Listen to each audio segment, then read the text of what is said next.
a propósito de las violencias estructurales de los y las trabajadores estaban siendo vulnerados o sencillamente negados, de manera tal que la violencia, en este caso en particular, es una expresión reactiva frente a esta violencia estructural que de una otra manera se expresa a través de la explotación y ante la ausencia, en este caso, de mecanismos institucionales que regulen el conflicto entre el capital y el trabajo.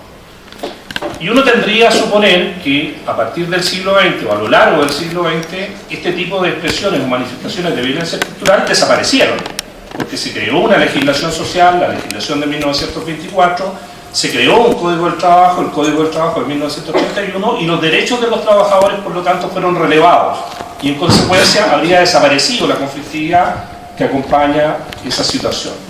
No obstante, y estos no son evidentemente los únicos casos, las únicas circunstancias, el año 2011, en el marco de lo que fueron el desarrollo de las protestas estudiantiles en función o en reivindicación del derecho a la gratuidad, se produjo uno de los hechos de violencia que desde el punto de vista mediático alcanzó mayores repercusiones, que fue precisamente el incendio que afectó al establecimiento La Polar, en este caso en la esquina de San Diego y con la Alameda, acá en Santiago.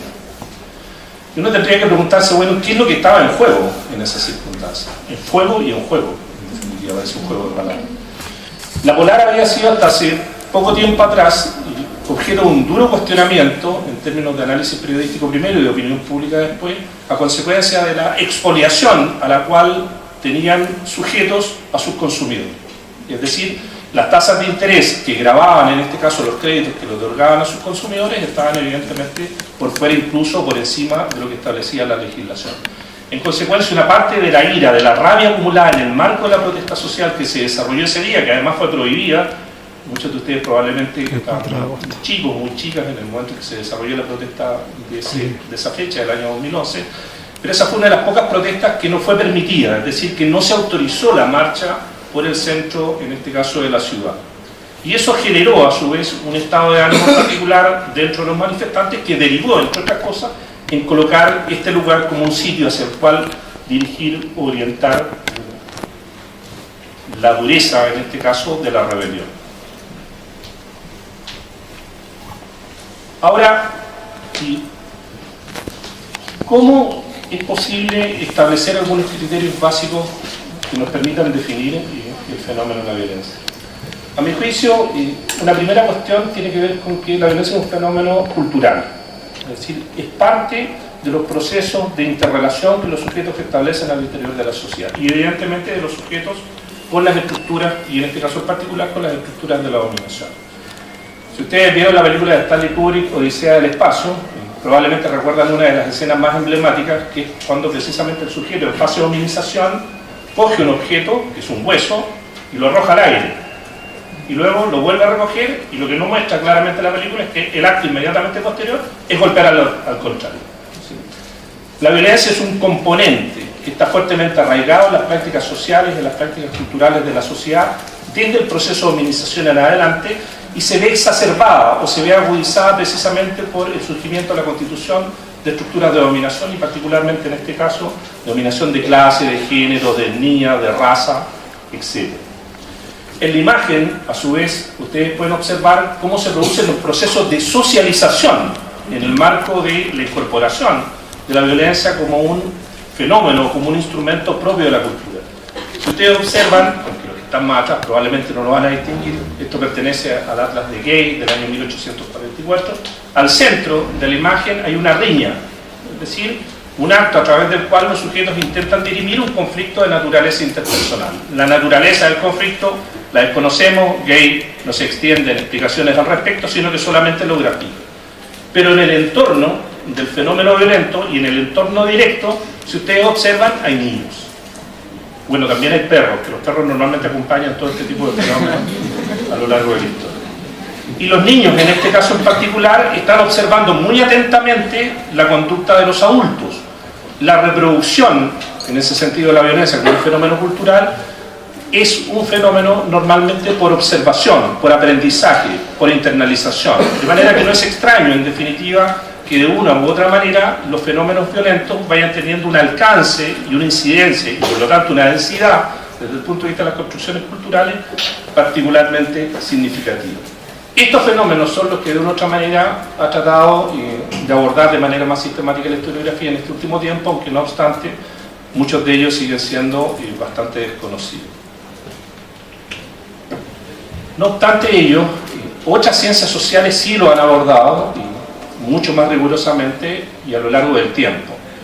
Los primeros enfoques, y no me voy a detener en ello de manera muy sistemática, pueden consultar la amplia bibliografía que exige al efecto, eran los que de una u otra manera, estoy parafraseando a Lombroso en este caso en particular, a fines del siglo XIX, aquellos que entendían que la violencia era congénita, es decir, habían ciertos sujetos malos por naturaleza, que por lo tanto en consecuencia tenían una mejor o una mayor predisposición a la comisión de actos de naturaleza violenta. ¿Qué hacía Lombroso? Metía a la gente en el gabinete antropométrico y les medía el cerebro, para ver si efectivamente respondían a estas características braquicéfalas, que eran las que de una u otra manera marcaban la tendencia degenerativa en función de la comisión de actos violentos.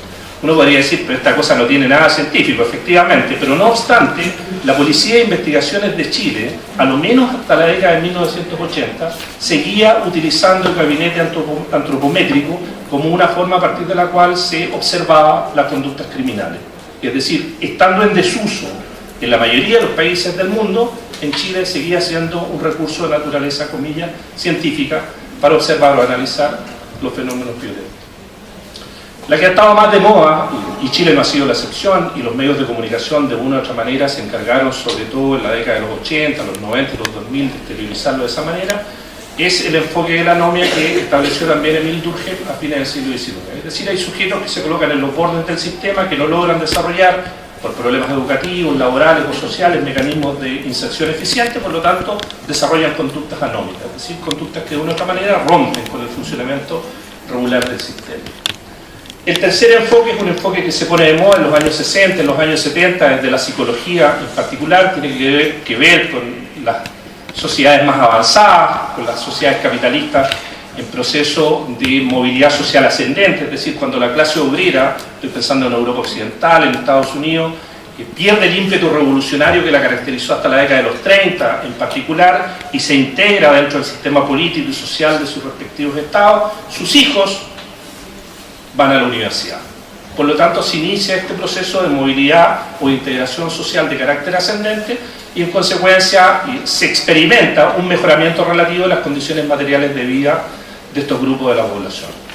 Pero cuando las expectativas crecen y el crecimiento económico no acompaña, se provoca lo que en este caso este enfoque denominó la frustración. Es decir, yo no alcanzo las metas o aquello que en teoría creo que merezco, por lo tanto entro en un estado de frustración, me enojo, me molesto y en las circunstancias que se presentan más apropiadas manifiesto esa molestia a través de actos de naturaleza violenta. Este enfoque también ha sido relativamente recurrido, sobre todo en este último tiempo, para explicar las violencias que acompañaron las movilizaciones estudiantiles, especialmente entre el 2011 y el 2013. Lo que pasa es que les falta inserción, les falta integración, pero cuando estén integrados ya se les va a pasar esta gana de seguir protestando o manifestándose. Luego está la teoría de la elección racional o repertorios de la acción colectiva, que suponen que la violencia es un instrumento y que por lo tanto es un instrumento que bien utilizado incluso permite establecer cambios o transformaciones. Es decir, la violencia anuncia las inequidades, anuncia las asimetrías. Y si yo no me quedo detenido solamente en el fenómeno violento, sino que lo que hay detrás del fenómeno violento, puedo establecer las correcciones, las enmiendas. Por lo tanto, la violencia es un acto de elección racional. Yo mido y establezco qué es lo que potencialmente me contribuye o eventualmente me desfavorece la comisión de actos violentos. Y por último está la teoría del conflicto o el enfoque relacional, que es el que básicamente establecía al comienzo, que es entender la violencia como un diálogo, aunque parezca algo medio tautológico, es decir, que extraño esto que la violencia sea un diálogo, pero es una forma distinta, es una forma diferente a través de la cual se establece un relacionamiento entre uno, dos o más actores. ¿Qué tenemos en Chile?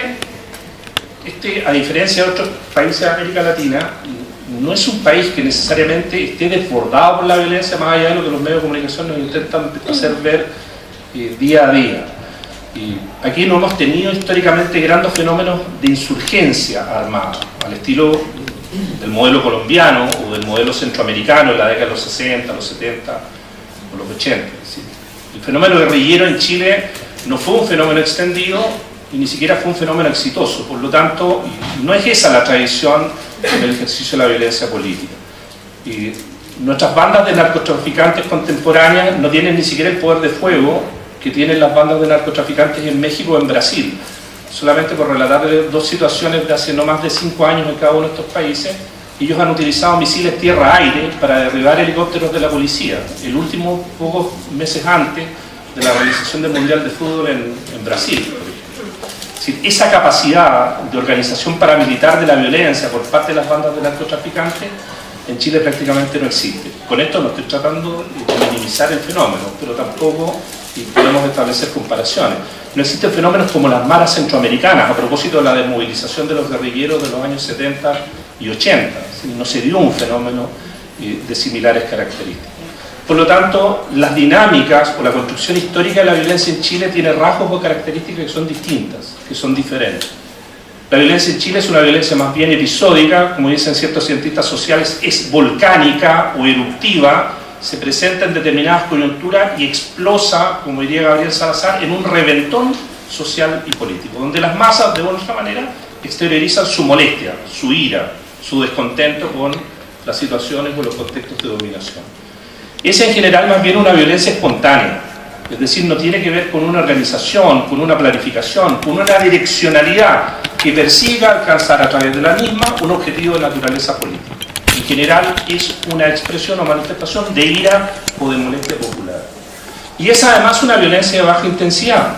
En Chile, en general, las expresiones o manifestaciones de protesta, de rebeldía, de ira popular, se expresan a través de mitines urbanos, se ocupa y se ocupa el espacio público, y para repeler la acción de la policía se usa habitualmente, como diría eufemísticamente un analista, objetos contundentes.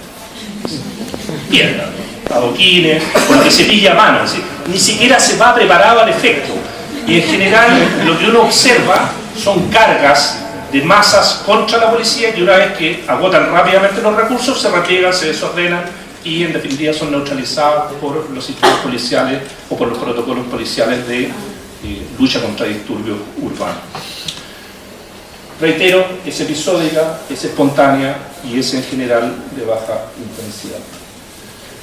No obstante ello, y a propósito de lo que decía Beatriz en su exposición, la violencia es una construcción de carácter histórico, tiene que ver con los sistemas de dominación y a partir de los sistemas de dominación con diferentes expresiones o manifestaciones de la misma. Es, como diría Galton, una violencia de carácter estructural. Tiene que ver con la explotación económica, que además tiene estas asimetrías de género que planteaba Beatriz recién, pero tiene que ver con lo que señalábamos hace un rato atrás, tiene que ver con la expoliación, es decir, hoy día ya no solo hay explotación, incluso algunos analistas sostienen que la explotación no es el rasgo más distintivo de los sistemas de dominación. En la misma medida en que se extiende dentro de las sociedades modernas el crédito, el rasgo o el elemento que de una u otra manera define la relación de los sujetos dentro de los esquemas productivos es la expoliación. Es decir, no solamente nos sujetan a un régimen de explotación laboral, sino que además lo que ganamos de una u otra manera nos lo expropian a través de la expoliación financiera y comercial. Es probable que hoy día en esta sala muchos de nosotros, si tenemos un vínculo en común, es el nivel de endeudamiento que en este momento tenemos con diferentes instituciones de carácter financiero. No a todos nos explotan, pero sí probablemente todos estamos de una u otra manera fuertemente endeudados. Explotación, expoliación, exclusión, a propósito de las diferentes expresiones o manifestaciones que también apuntaba Beatriz recién, son también rasgos distintivos. Y por último, cuando el sistema así lo requiere, la represión.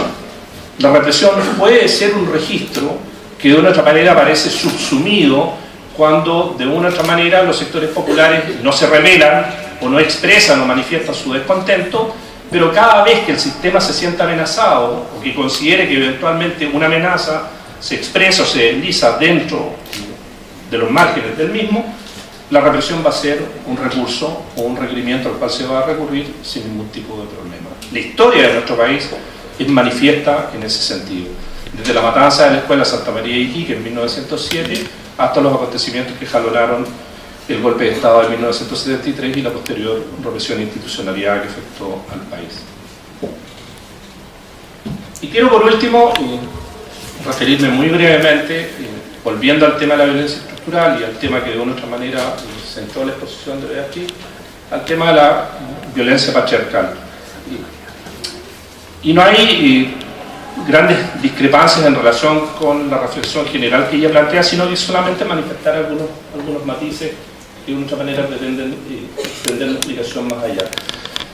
Esta es tributaria de la cultura patriarcal, no cabe la menor duda, de manera tal que podemos establecer protocolos de convivencia al interior de las instituciones de educación superior o de los establecimientos educacionales.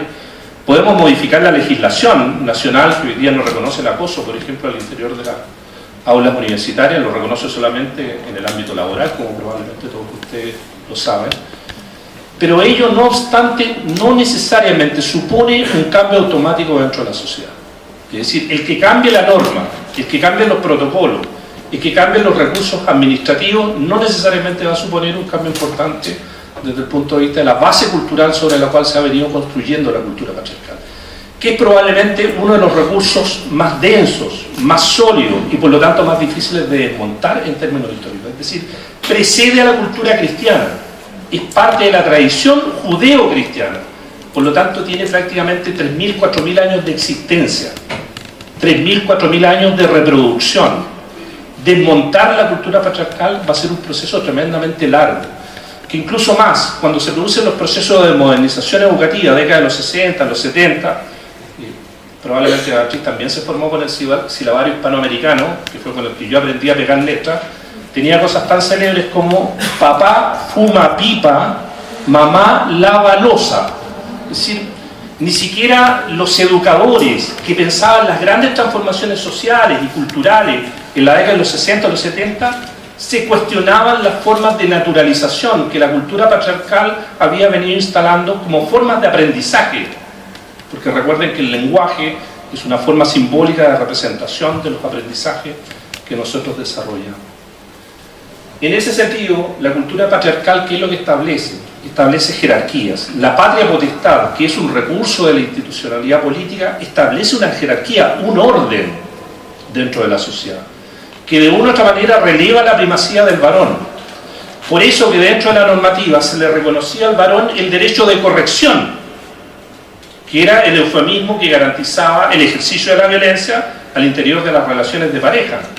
Es decir, no solamente no estaba mal que el hombre le pegara a su mujer, sino que eso era lo que había que hacer.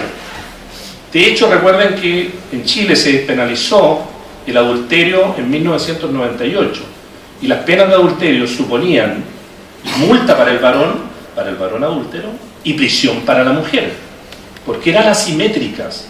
Se entendían que los roles, las funciones, estos elementos argumentativos que utilizan los femicidas o los golpeadores para explicar sus conductas ante los tribunales, de una u otra manera les daban garantías para la comisión de las acciones que estos llevaban a cabo. Hay jerarquías, por lo tanto, que están establecidas en la cultura patriarcal, que se proyectan hacia la institucionalidad política y que se expresan no solamente en las relaciones de hombres y mujeres, sino que también de adultos y jóvenes, de patrones y trabajadores, etc. Es decir, la jerarquía es un elemento fundante y fundador de las relaciones sociales al interior de la cultura patriarcal. Y eso se releva a su vez también en los códigos de la masculinidad. Nosotros nos socializamos los varones en función de ciertos códigos que nos son propios, y ustedes probablemente los identifican claramente. Me refiero a los varones con las claves falonarcisistas, quien escupe más lejos, quien hace otras cosas más lejos, etcétera, que de una u otra manera relevan la fuerza, la virilidad, el coraje, como expresiones o manifestaciones que son propias de nuestra condición. Y por último, tiene que ver con las formas de sociabilidad, es decir, tiene que ver con los espacios sociales donde estos códigos se construyen y donde estos códigos se externalizan, que son las relaciones familiares, por una parte, que son expresión o manifestación de estas lógicas reproductivas, pero que también es el mundo de la educación, en la escuela, en el liceo, son las semanas cachorras, las semanas mechonas dentro de las universidades. Es decir, los espacios y las agencias donde se reproduce la cultura patriarcal son en definitiva los objetivos hacia los cuales debiéramos dirigir nuestra atención si queremos efectivamente desmontar este tipo de violencia. Gracias.